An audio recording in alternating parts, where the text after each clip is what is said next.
Ya, dan pemirsa, kita akan kembali bergabung dengan suasana di gedung KPU Jakarta untuk kembali menyaksikan suasana rapat pleno rekapitulasi suara nasional. Aspek kelembagaan dan lain sebagainya. Tetapi mumpung di ujung dari rekapitulasi penghitungan perolehan suara nasional ini, saya kira catatan yang penting untuk digarisbawahi adalah menyangkut pemutakhiran daftar pemilih. Munculnya DPKTB itu adalah harus diakui karena pemutakhiran daftar pemilih kita masih belum optimum, masih belum menghasilkan daftar pemilih yang akurat, ya, yang masih menyisakan masalah.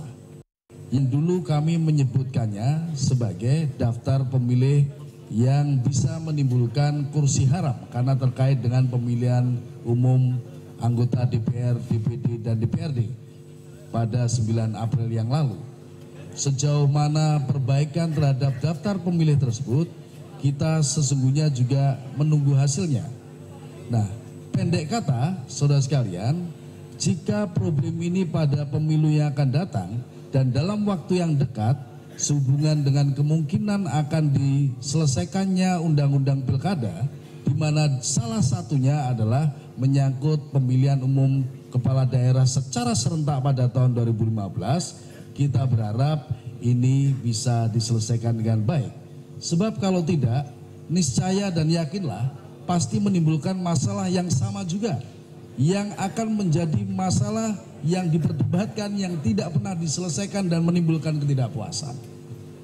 Nah, saya kira ini Ketua, catatan saya, dan 121 daftar pemilih tetap di beberapa TPS di Sampang yang telah ditemukan oleh tim kampanye kita, saya kira dia bisa menjadi petunjuk yang bermakna positif untuk kita bekerja lebih baik lagi di dalam melakukan pemutakhiran daftar pemilih di masa yang akan datang. Saya kira demikian. Assalamualaikum warahmatullahi wabarakatuh. Waalaikumsalam warahmatullahi wabarakatuh. Ya, Bapak Ibu sekalian, saya pikir apa yang disampaikan oleh Bawaslu RI dan saksi nomor 2 ini menjadi pesan bagi kita semua ya. Karena tahun 2015 kalau undang-undang belum dirubah, itu kita akan menghadapi kurang lebih 200 pemilu kada untuk seluruh Indonesia. Jadi beberapa catatan ini saya pikir penting juga untuk kawan-kawan KPU Provinsi yang ada di ruangan ini, yang melihat dari luar, yang ada di halaman, ini menjadi catatan bagi kita semua gitu ya. Saya persilakan KPU Provinsi untuk menjelaskan, menjawab, membaca apa yang disampaikan oleh Bawaslu, sekaligus mungkin kalau ada yang mau direspon atas yang disampaikan oleh saksi nomor urut 2. Silakan. Iya. Terima kasih pimpinan Bawaslu, Ketua Bawaslu atas beberapa saran, karena memang Madura ini agak khusus dan memang kalau mau dibilang walaupun memang masih terdapat beberapa pelanggaran, kejadian-kejadian khusus, saya pikir Madura ini perkembangannya sudah cukup lumayan baik dibandingkan dengan sebelum-sebelumnya. Ya, kita mungkin tetap kemudian nanti kita juga akan koordinasi dengan Bawaslu untuk bagaimana membuat pemilu di Pulau Madura ini menjadi pemilu seperti daerah-daerah yang lain. Selanjutnya saya akan bacakan model DC2 PPWP dari pasangan nomor urut 1. Kejadian khusus 1.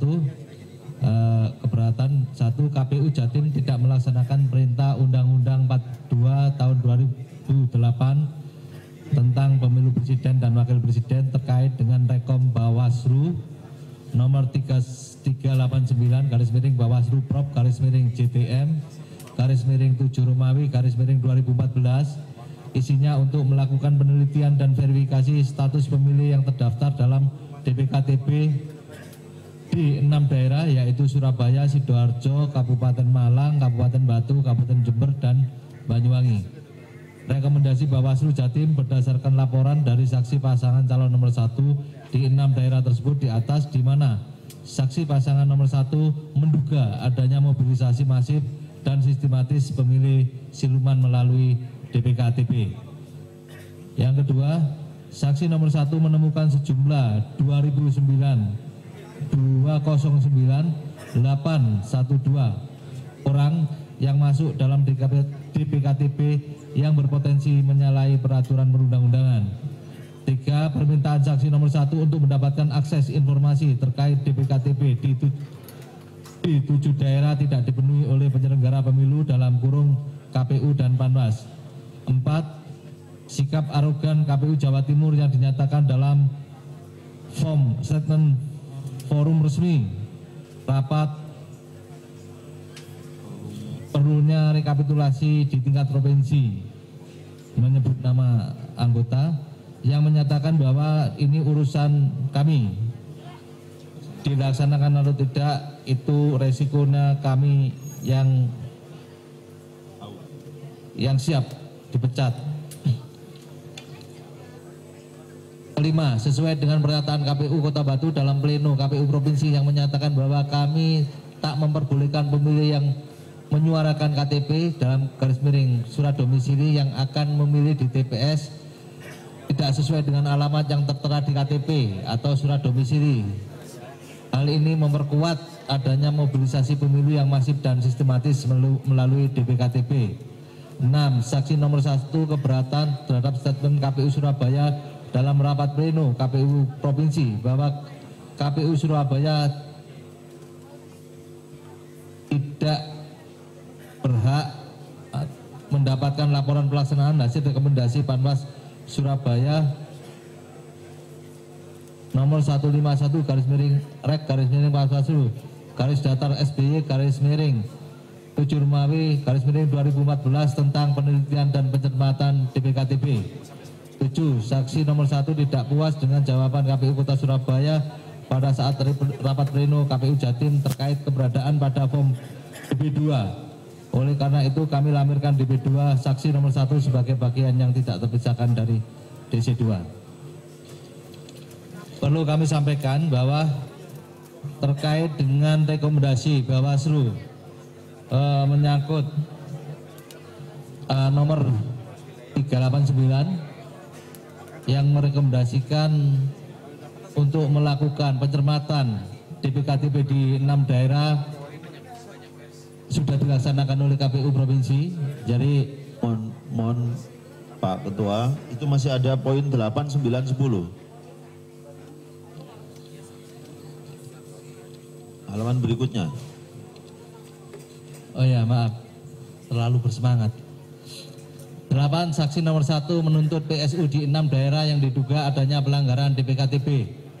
9. Dalam pembukaan kotak 22 TPS di Kabupaten Sampang, Kecamatan Ketapang, dan Banyu Atas di Hotel Ekuator yang dihadiri oleh Saudara Nelson Simanjuntak dalam kurung Bawaslu RI, anggota Bawaslu Provinsi, Panwas Kabupaten Sampang, KPU Sampang, dan saksi nomor 1 dan nomor 2 bahwa ditemukan 4 TPS di Desa Karanganyar, Kecamatan Ketapang, dan Desa Telaga, Kecamatan Banyu Atas tidak ada form C6, C7, dan salinan DPT. Oleh sebab itu, saksi nomor 1 keberatan untuk menindaklanjuti hasil perhitungan di Kabupaten Sampang.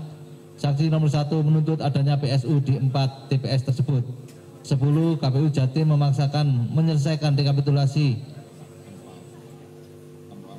tanpa menunggu hasil pelaksanaan rekomendasi Bawaslu Jatim. Oleh sebab itu saksi nomor 1 walkout.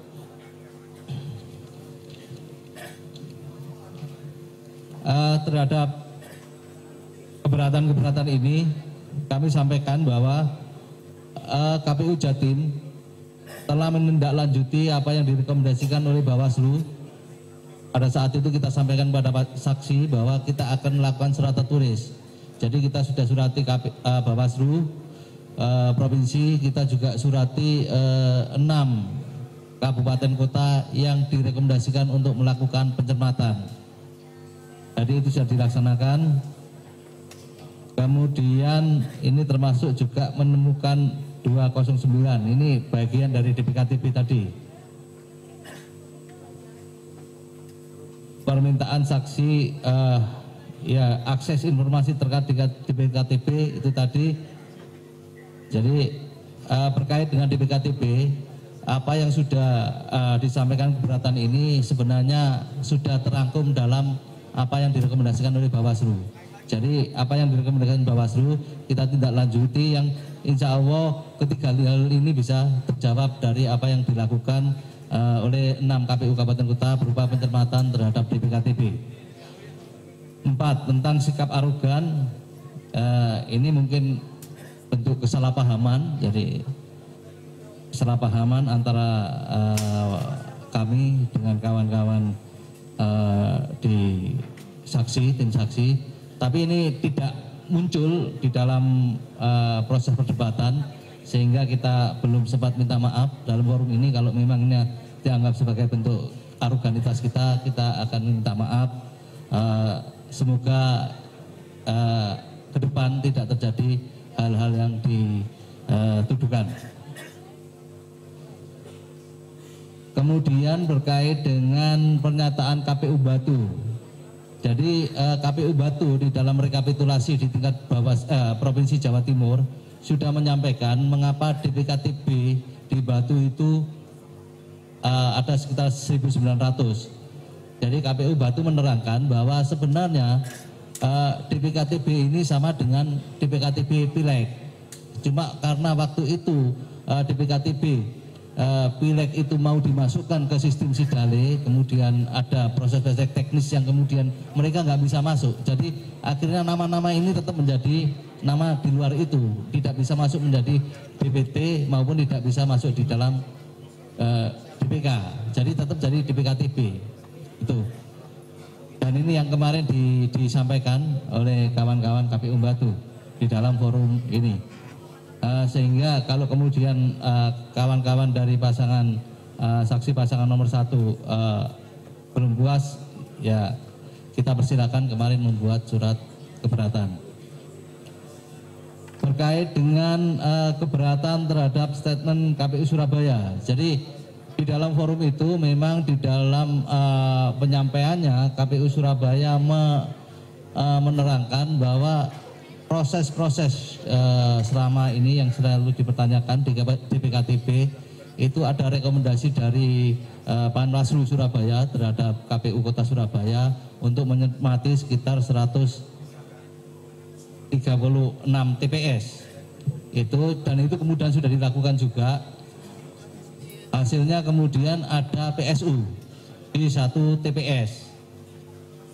Jadi atas rekomendasi Panwas Kota Surabaya maka ada PSU dari pencermatan DPKTB tadi di 1 TPS, dan ini juga sudah dilaksanakan. Ini sudah dilaksanakan. Kesalahpahaman kemudian muncul karena kemudian hasil-hasil laporan-laporan ini disampaikan langsung kepada Panwaslu Kota Surabaya. Jadi saksi memang kedua-duanya waktu itu memang tidak disampaikan. Tetapi di dalam forum kemarin, di dalam forum di KPU Provinsi, itu kita sudah perintahkan kepada KPU Surabaya untuk memberikan laporan-laporan terkait dengan pelaksanaan pencermatan dan pelaksanaan PSU. Itu termasuk poin nomor 7 berkait dengan Surabaya. Terus untuk nomor 8, ya, saksi menuntut PSU di 6 daerah yang diduga adanya pelanggaran DPKTB. Memang ini tidak bisa kita tindak lanjuti karena untuk PSU kita akan menunggu rekomendasi dari kawan-kawan Bawas.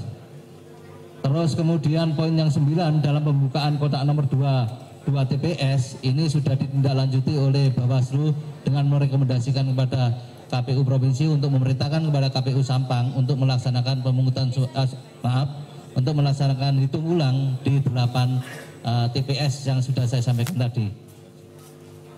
Ya, dan memang waktu itu pasangan nomor urut 1 menyatakan tidak menerima keterangan-keterangan itu sehingga menyatakan walkout.